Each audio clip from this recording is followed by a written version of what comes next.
A date which will live in infamy.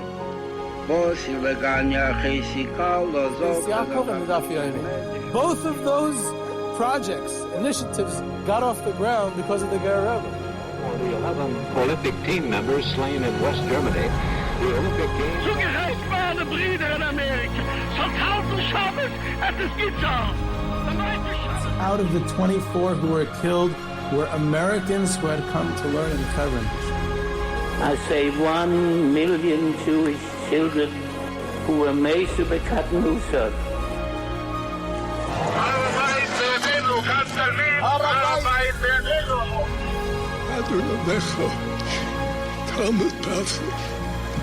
Whoever heard such beautiful words?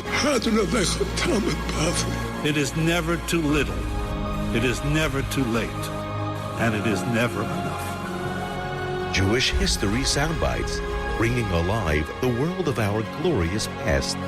Here is our host, live from Jerusalem, Jewish historian and tour guide, Yehuda Geber. Yehuda Geber with Jewish History Soundbites, and this episode we're back following a relatively long hiatus of a few weeks without any episodes of Jewish History Soundbites.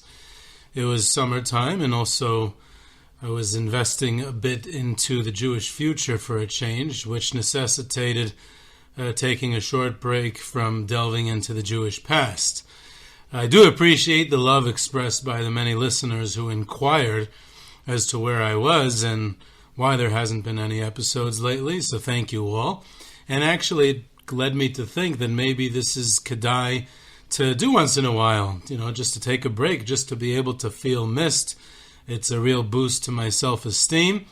But in any event, now we're back, better than ever, with great content and some great topics coming up in the next few weeks and months. So stay tuned, as the episodes should be coming out more consistently for now. I also figured that everyone was busy last week with another historic event, which is the death of Mikhail, however you pronounce his first name, Gorbachev, the last premier of the Soviet Union, and his legacy both in Russia, the former Soviet Union, and those areas, as well as the world. And as far as the Jews are concerned, it is pretty historic, as he definitely gets the credit for opening the gates of the Soviet Union for those Jews who wanted to emigrate and seek a new life in other countries. So that's definitely a historic legacy that he has as far as the Jewish people are concerned for Gorbachev. And also, it seems that he's one of the last Cold War world leaders to have been to have died. I think maybe there's others, maybe the Chinese ones I'm not so familiar with, maybe there's others, but it seems that the only Cold War era world leader left is Henry Kissinger. But we'll leave Cold War tidbits for another time. So today we're going to talk about the Jewish world of the 18th century, specifically in Central Europe, in Prague, one of the largest and greatest Jewish communities at the time, as seen through the life story of one of the most important Jewish leaders of that century, the Noda B'yehuda Rav Yechezkal Landau, who was the longtime rabbi of Prague and had a very, very fascinating life, and his leadership on the Jewish stage in Central Europe at the time. Most of us are familiar with Rav Yechezkal Landau from Shmuel Kunda's The Longest Pesach album.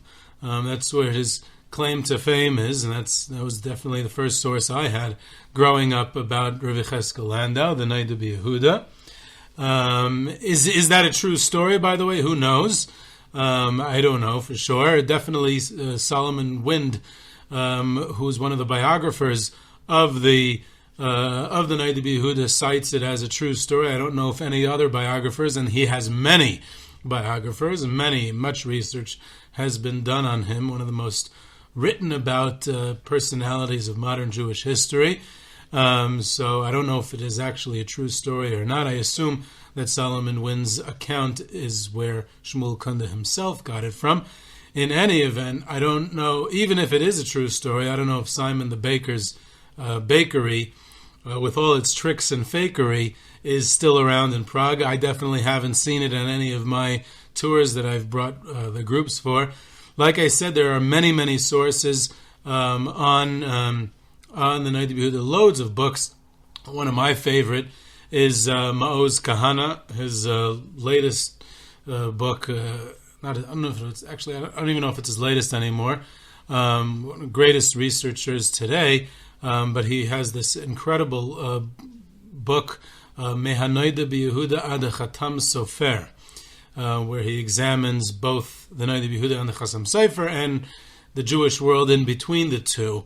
And it's an excellent, excellent book. Either learn Hebrew in order to read it, or get someone to translate it, because it's a must-read. But in the introduction to the book, he brings a long, long list of all the works written about the Noda B'yehuda. So if it's a topic that interests you, you can check out his list there and get all the books on the topic and read them all. There's loads of articles. There's many accounts, much material out there. Of course, on my trips to Prague, we go to his grave in the new Jewish cemetery of Prague in the outskirts, which has been mostly destroyed. There's a big TV tower erected on top of the most of the cemetery, but a small section of the cemetery still exists where the Noda B'yehuda's grave has been preserved, so we pay our respects there and daven there. And there's several different aspects that we can examine when we talk about the Noda B'yehuda, his life, his leadership, and the Jewish world of his time. There's, of course, his Torah scholarship, which is incredibly impressive, and his literary output, which he began to publish himself in his own lifetime, and much of it was published by his children following his passing, in the decades after his passing. There's his rabbinical leadership.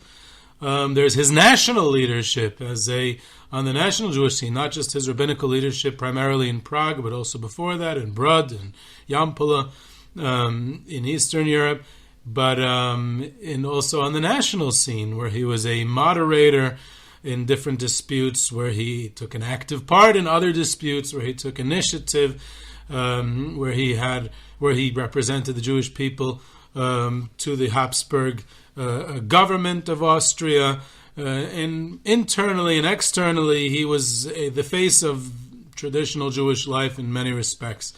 I mentioned his Torah scholarship. I'm reminded of a very yeshivish story that I was told when I was in the Mir Yeshiva, that Rabbi Yaakov Yafin, the son of Rabbi Avram Yafin, the Rosh Yeshiva of Navardik, so Rabbi Yaakov Yafin, who lived in Borough Park after the war, so he was a great genius, and he would describe the genius of his cousin, Reb Chaim Shmulevitz, the Mir Rosh Yeshiva. So you have one genius describing the genius of another Torah scholarly individual.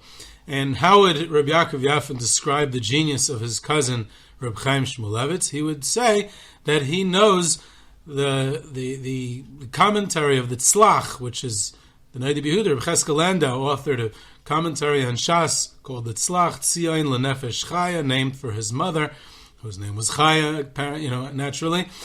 So there's 100 pages that the Tzlach has written on one of the most complicated passages in Shas, that of Rabbi Chanina Sgan HaKayanim, eight daf of Gemara in Psachim, starting on daf Yudaled, going through daf Chafal, Chav Beis, I don't remember exactly. And there's 100 pages of commentary of the Tzlach on this very, very complicated Tyrus sugya of Shas. And Reb Chaim Shmulevitz knew those 100 pages by heart of the Tzlach. So that was how he would describe what a genius Reb Chaim Shmulevitz was. So I always thought to myself, what about the Tzlach himself, the one who authored that, the one who wrote those 100 pages? What does that say about his scholarship? And obviously, it means that it's beyond any of our conceptions. What an incredible Talmud Chacham and Torah scholar he was, the Noda B'yehuda, the Tzlach, Rav Yechezkal Landau.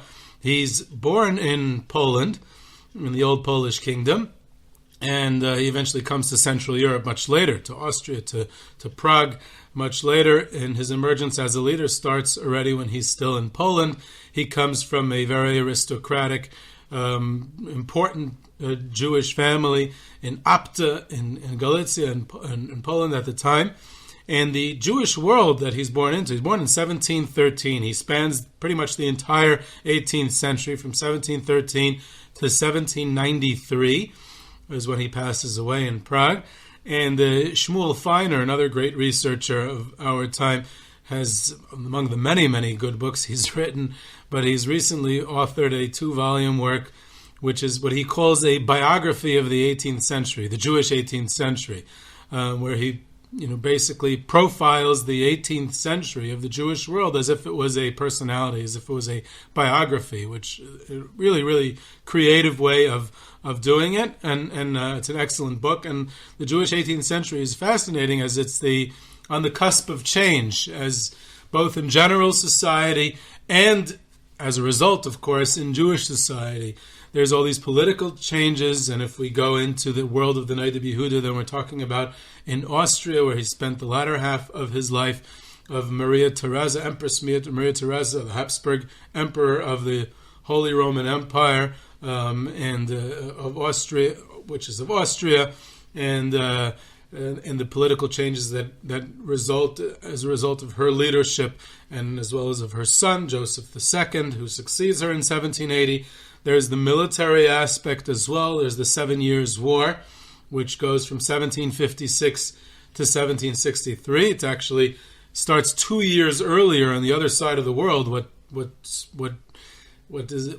instigates, what precipitates the 7 Years' War is in the colonies, in the British colonies of the New World. And in the United States, it's known as the French and Indian War. It starts in 1754, and actually, the first military hero of that war, at the Battle of Fort Necessity, is George Washington, a young officer hired by the British to fight the French on the frontier, and to define the borders of where the British and French colonies are in the New World. So it's the French and Indian War in the New World, but it spills over into Europe as the 7 Years' War, and it changes the European balance of power when all the other European powers get involved. Empress Maria Theresa, who's one of the main players eventually in the 7 Years' War, she has this very complicated relationship with the Jews. She's quite an anti-Semite, actually, and she doesn't, which is really common for a Holy Roman emperors at the time. It's not that she's so unique in that respect. And the Jews in Austria and the Austrian lands, which includes Prague, of course, have ups and downs during the time of her reign.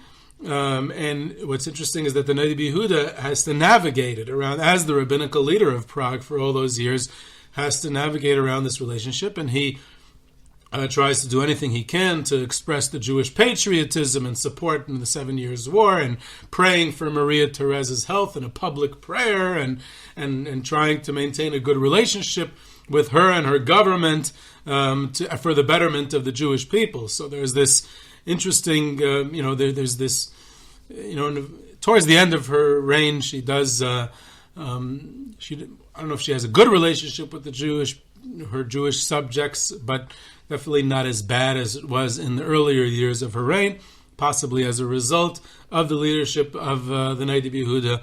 We'll see as we go along. But the Noda B'yehuda is in Prague during the reign of Maria Theresa, during the 7 Years' War, and this is what he's dealing with as a result. Also, the challenges of war,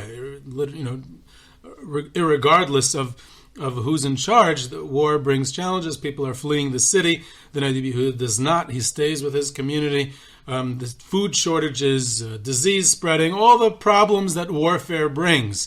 Just want to elaborate for a minute on what the 7 Years' War brought and how that affects the Jewish people. Is, first of all, the 7 Years' War is possibly the first world war.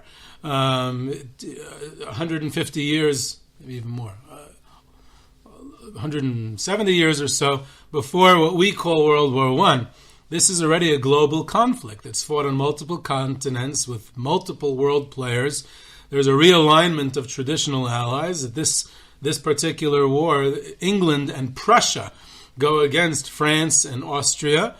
Spain eventually sides with Austria. Portugal sides with England. In our context, in the context of our story, the most important player is, of course, Austria, and Maria Theresa is very wary of Prussian expansion in Europe. England emerges from the war much stronger as a true global power, as a naval power.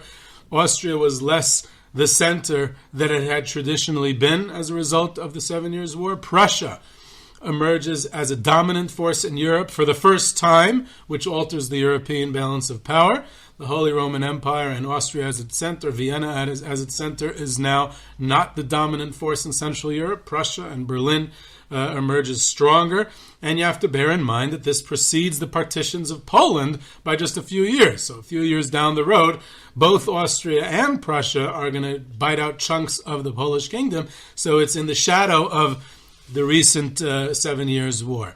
In 1780, a few years later, following the death of the Empress, of Maria Theresa, her son Joseph II becomes the Habsburg Emperor, and 2 years later, in 1782, he passes the Edict of Tolerance, which tolerates religions other than Catholicism, and the Jews benefit from this Edict of Tolerance. And this ushers in an era of enlightenment, of enlightened absolutism. That's the monarchy of Joseph II.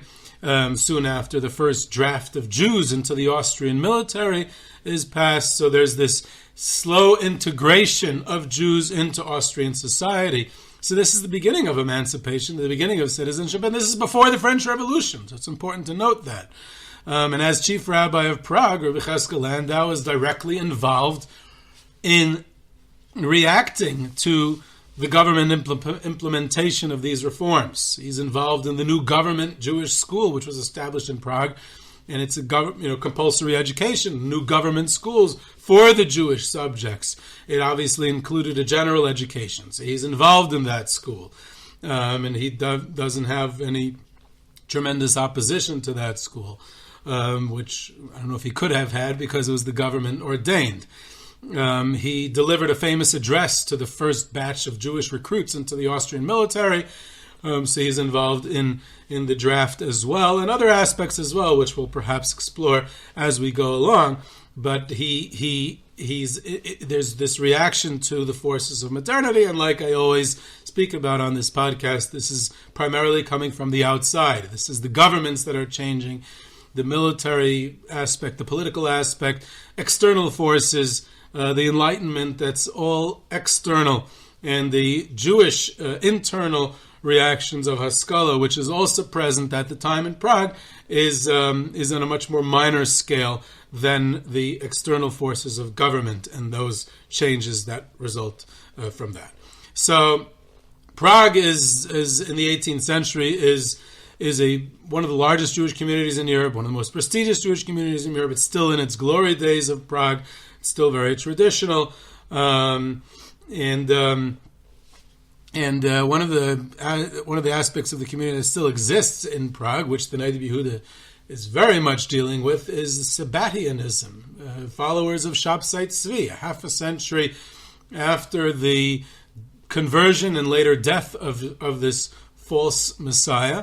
There are still many followers, a whole clan, there's a whole group in Prague itself, and this is a challenge that is confronted by the Noda B'yehuda Frankists. There's a Sabbatean prophetess, Razel Eger, something like that. That she's like this leader of the group in Prague. That's something that the Noda B'yehuda is dealing with. He's also dealing with the early Chassidic movement of the Baal Shem Tov, but even other than the Baal Shem Tov, there's different sects, Kabbalistic sects that are in Europe at the time. Followers of the of all sorts of Kabbalah, of the Arizal and the Shlag Kaddish, and later of Nascent Adler and everything. But for sure with the spread of the Baal Shem Tov's Chassidic movement. And the two lived at the same time. The Baal Shem Tov was slightly older than the Noda B'yehuda, and the Noda B'yehuda witnessed the rise of the Chassidic movement, and he had what to say about that as well, which we'll get to.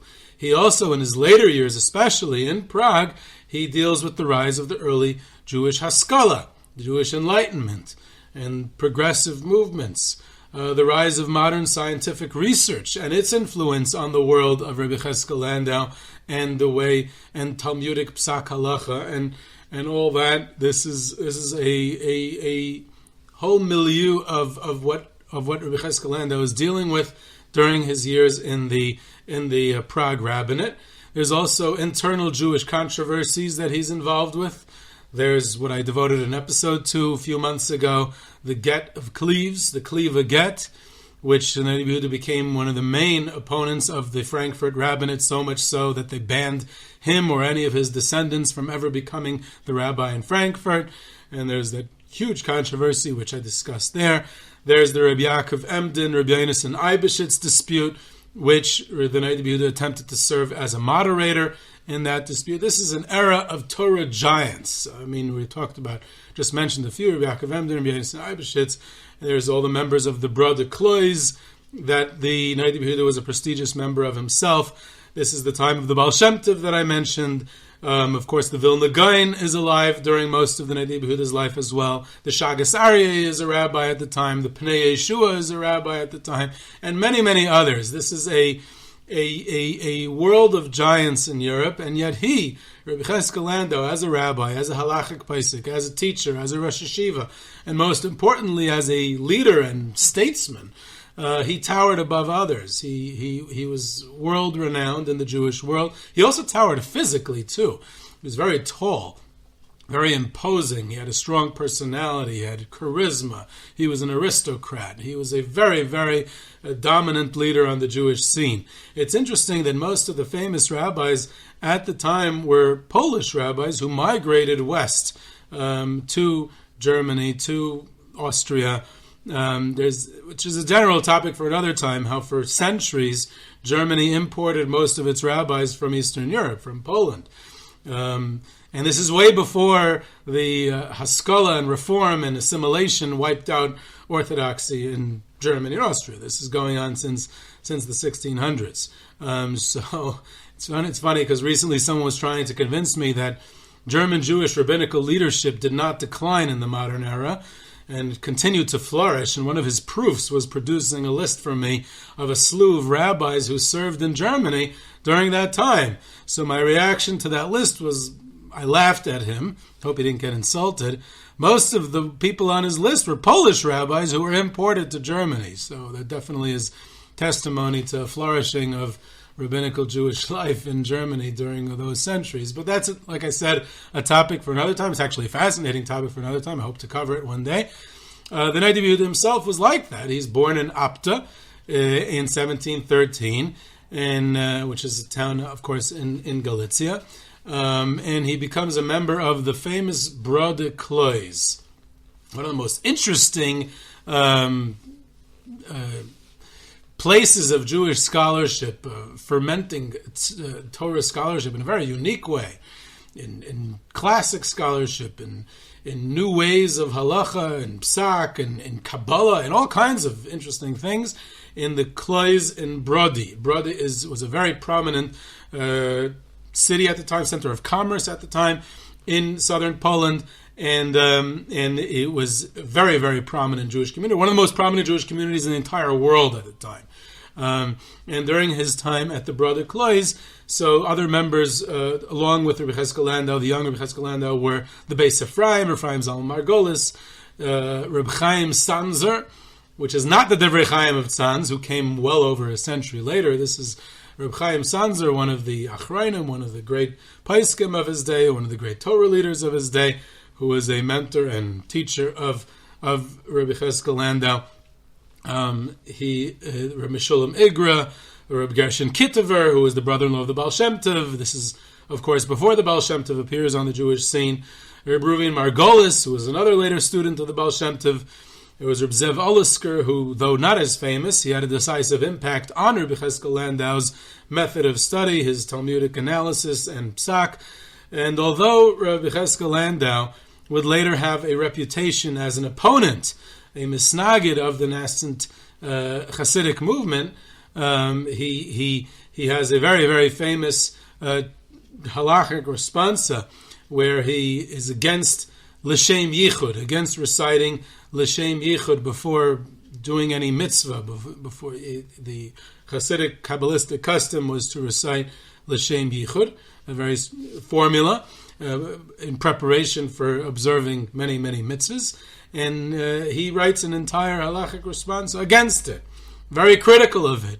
And he paraphrases a posek in the Navi, that Yesharim Darkei Hashem, straight are the ways of God.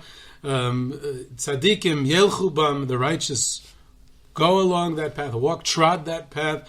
V'Rishayim Yikashlu Bam, and the wicked, they stumble along that path. And Noda B'yehuda inserts the word Chassidim instead of Rishayim. He writes V'Chassidim Yikashlu Bam, and there is that's a very strong critique of the Chassidic movement.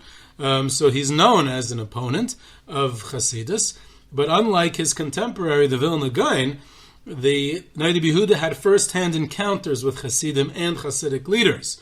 And he even had a decent relationship with some of them towards the end of his life, despite the ideological differences. So it was a bit of a different approach. It was from personal encounter, and perhaps his interaction with future followers of the Baal Shem Tov in the Brother Kleves facilitated this. Who knows? Another point is that it has been posited, though not proven, that he wasn't even referring to the Baal Shem Tov's Chassidus in the aforementioned tshuva that he wrote, but the old-fashioned Shlah HaKadosh sort of Kabbalistic Chassidic way of life. It's unclear. It's that theory has been posited lately. So the Noda B'yehuda, of course, throughout his career was very wary of Kabbalistic influences on halacha. In fact, it was one of the central themes of his life and reflected his suspicion of the remnants of Sabbateanism and its impact on the Jewish community. And it was within this context that he wrote the tshuva and expressed his opposition. He was against all expressions of Kabbalah and the encroachment of Kabbalistic influence on halachic psak, and it was because of what he was dealing with, the remnants of the Shabtai Tzvi movement in Prague, and therefore it is in that context that it's to be seen his opposition to Chassidus and the Chassidic movement, and that specific tshuva that he wrote about l'shem yichud. And this is related somewhat to another hot topic, what the old Chassidus prior to the Baal Shem Tov was, and what the new Chassidus of the Baal Shem Tov was, and what the new nuances that the Baal Shem Tov emphasized, and how both related to Kabbalah, specifically the Arizal's Kabbalah, and as well as what people were suspicious of them as being related to Sabbateanism, and that is definitely also a great topic to be explored at some future time. The Noda B'yehuda commences his rabbinical career in Brod itself as a member of the Kleves. He get married, and he started to have a family, and he is appointed to the Bezdin, the rabbinical court in Brod. And later he's appointed to the rabbinate of Yampala for about 10 years. And following that, in 1755, and he's 42 years old, he's appointed to the rabbinate in Prague, where he remains till the end of his life for nearly 40 years.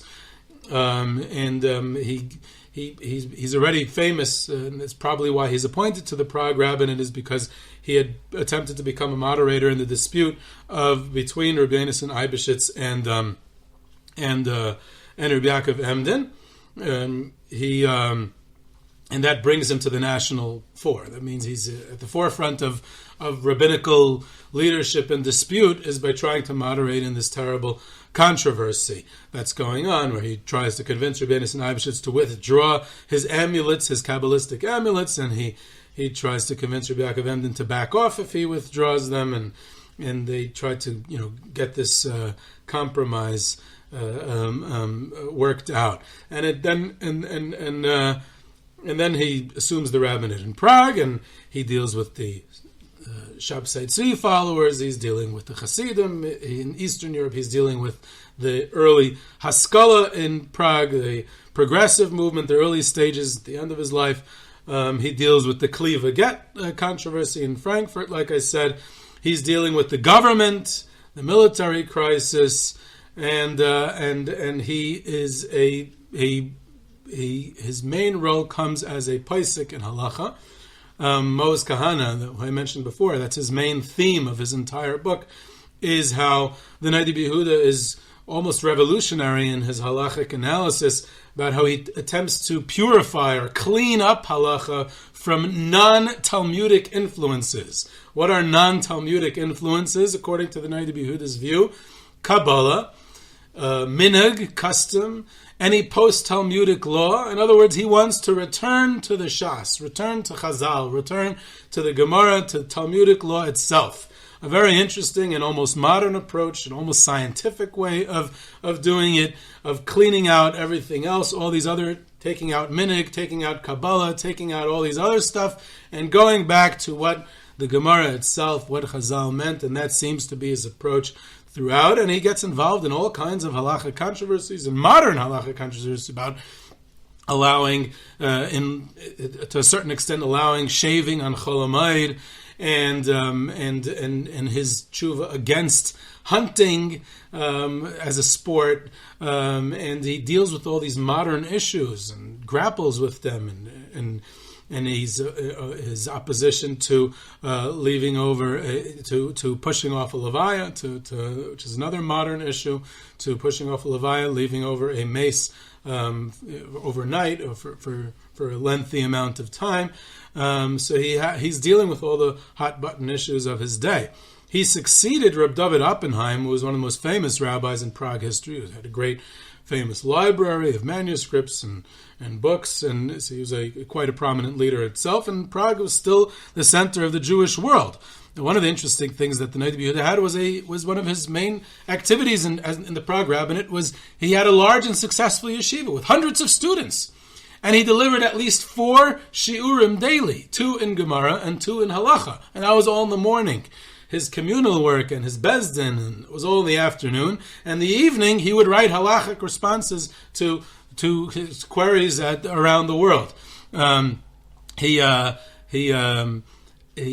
responded, in those halachic responses, he would respond quicker to young rabbis in small towns who sent him questions, over senior scholars who sent him questions. Why would he respond, when he was asked, why would he respond quicker to younger rabbis as opposed to senior scholars? So he would say, because the younger rabbis are relying on me for the psak halacha. The senior scholars, they just want a confirmation, but they know the halacha on their own. So he had the sense of responsibility to the entire Jewish world. He always had a yeshiva. He had a yeshiva earlier in Yampala as well. So he saw himself as a teacher of Torah, not just as a rabbinical leader. And he had many, many svarim that he authored, some of which were only published after his passing. The Tzlach, like I said, which was his commentary on Shas, was Tzion Lenefesh Chaya, named for his mother, Chaya. And his halachic sefer, Noda B'yehuda, was named for his father, Yehuda. So he doesn't name his svarim after himself, which was his name was Yechezkal. He names them to honor his parents, which is also relatively unique. The Stipler, other people did that as well, but not many. He wrote later Dagul Mervava, which was his commentary on Shulchan Aruch, many other svarim as well, of Jerusalem, of his sermons and other stuff. He left over, part of his legacy was his family and students. Reb Blazer Fleckels, the Tshuva Me'ava, was one of the most famous and prominent students. But his sons also, his son Reb Yaakov and his son Reb Shmuel Segal Landau, who succeeded him in Prague, Reb Itzal Regensburg, the Chacham Spitzal was another student of his, Rav Ram Danzig, the Chai Adam was also a student of his, many, many others. So he had quite a legacy in that respect as well. So this was about the Noda B'yehuda, Rav Yechezkal Landau. This is Yehuda Geber Jewish History Soundbites. You can reach me at yehuda@yehudageber.com for questions, comments, sources, tours, trips, sponsorships, and lectures. You can subscribe to Jewish History Soundbites on Podbean or your favorite podcast platform. I hope you enjoyed.